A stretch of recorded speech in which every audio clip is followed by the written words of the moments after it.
In the following lectures, we will guide you through the installation and setup of VirtualBox and Windows operating system.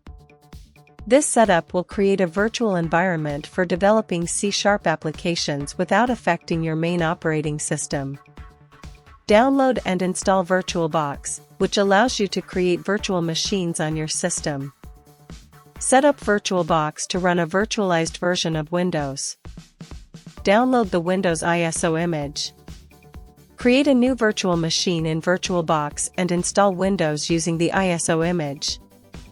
After installation, we will cover the basic configurations and settings to get Windows ready for development.